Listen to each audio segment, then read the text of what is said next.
Can Mark Vientos be that difference maker for the New York Mets? We know that Mark Vientos right now in his last 7 games is batting .304 with 3 RBIs, 7 hits.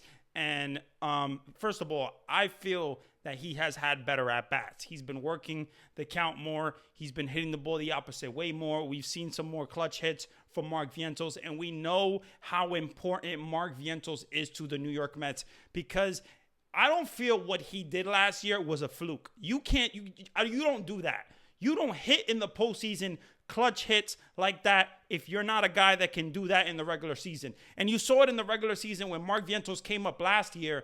He came up and he was hot and he was on a roll. And then in the postseason, he did the same thing. So I don't feel that Mark Vientos, this is a fluke or anything. I get that pitchers make adjustments and they have been pitching him more breaking pitches, and he wasn't good against the breaking pitch last year.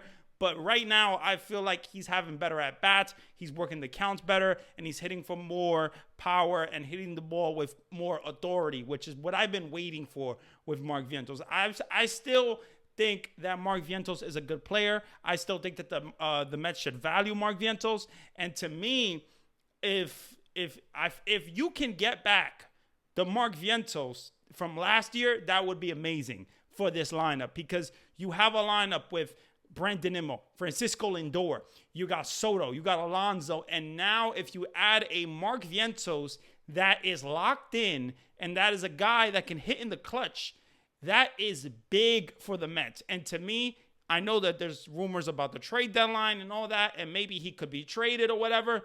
I feel that if I don't feel that the Mets should trade Mark Vientos. I feel like this is a guy that you can still trust. This is a guy that still has power. He's gonna figure it out. And before the All-Star break, he was hitting for power, he was hitting better, and he was looking better at the plate. So to me, I feel like they shouldn't trade Mark Vientos, but it could happen at any time. And who knows who goes, who doesn't go. But to me, Mark Vientos is a guy that the Mets should value. Let's see what happens after the All-Star break, but I'm hoping he can continue what he was doing before.